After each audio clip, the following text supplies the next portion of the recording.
We want to share a book. Okay. So let's tell them what book we want to share. What is it called? Whisper. It's the Circus Ship! Yeah, it's going to be a good one. It's one of my favorites. I forget who wrote it, but it's a really good book. Pictures are really cool. You can go searching for all the 15 animals of his menagerie. Yeah? But there is a rip in the page because it's really old. That's okay. We have an extra one that's not ripped. Okay? Yeah. But I wanted to say my mom is a realistic reader. What she does is there's a page that it's loud and she's like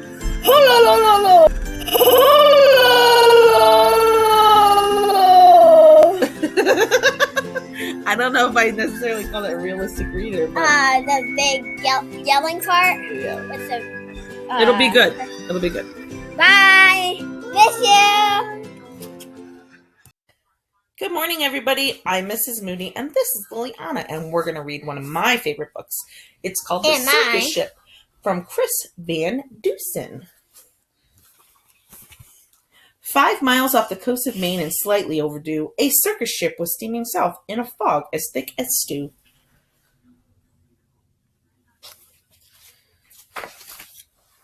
On board were 15 animals who traveled to and fro. The next day it was to Boston for another circus show.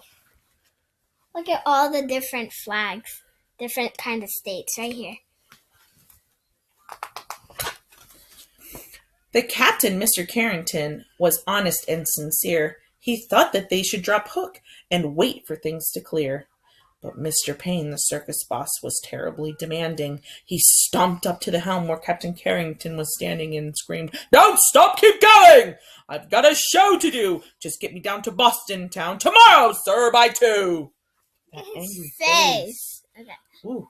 Oh my gosh! Look, even the animals. Teeth. Even the animals are concerned. Yeah, look at the monkey and the giraffe. That's a zebra. Zebra. Sorry. Then came a crash and an awful bash. Things flew into the air. A ship had smashed into the ledge that no one knew was there.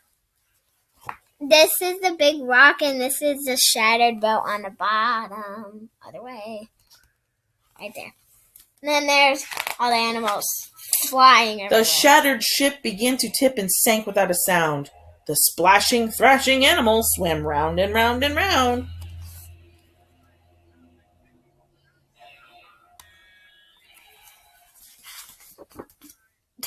The captain said to Mr. Payne, "Pray tell, what shall we do? We can't just leave them here to drown. We've got to save them too." Why did the animals yelled Mr. Payne. "Why, sir, what are you, daft? It's me that you should rescue. Pull me up onto the raft. Now ferry me to safety, sir, before I die of cold. Don't question me," barked Mr. Payne. "Just do as you're told." Look at all the shadows of animals. Sorry. This is the elephant. Okay, this is the giraffe. Through chilly water all night long, the animals swam on until they reached the island beach just before the dawn. They pulled themselves upon the shore, bedraggled, cold, and beat. They staggered to the village on weary, wobbly feet.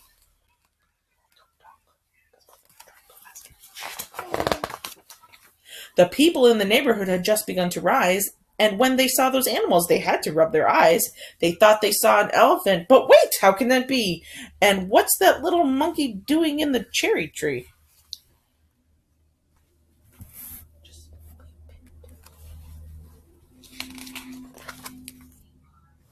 Soon the animals were everywhere and into everything. "There's an ostrich in my outhouse. There's a hippo in my spring. There's a tiger in my dogs. There's a lion on the lawn. There's a python in my pantry." It went on and on and on.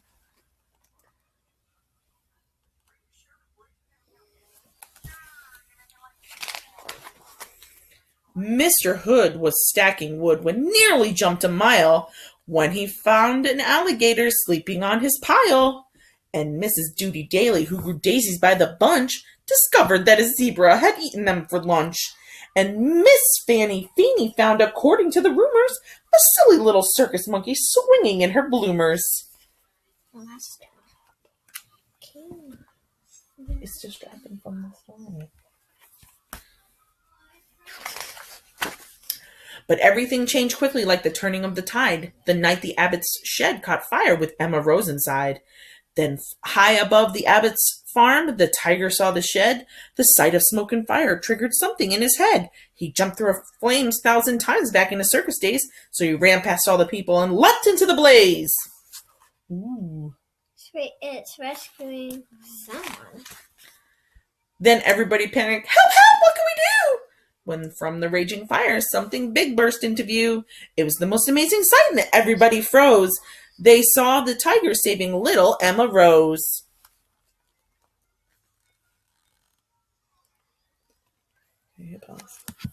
The tiger's risky rescue changed everybody's mind. The animals were not bothersome. The animals were kind.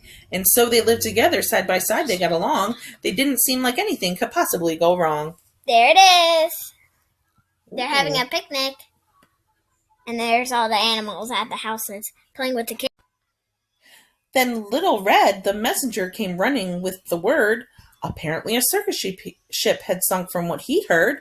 The animals were from the boat. They swam in from the bay. The greedy owner wanted them back. He'll be here any day.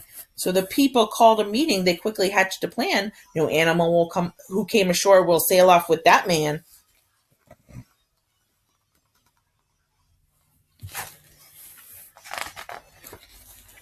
The next day, at the crack of dawn, a ship was at the pier, and up the lane marched Mr. Payne, whose voice was loud and clear. I'm the circus owner. My ship sank in the murk. I've come to find my animals and put them back to work.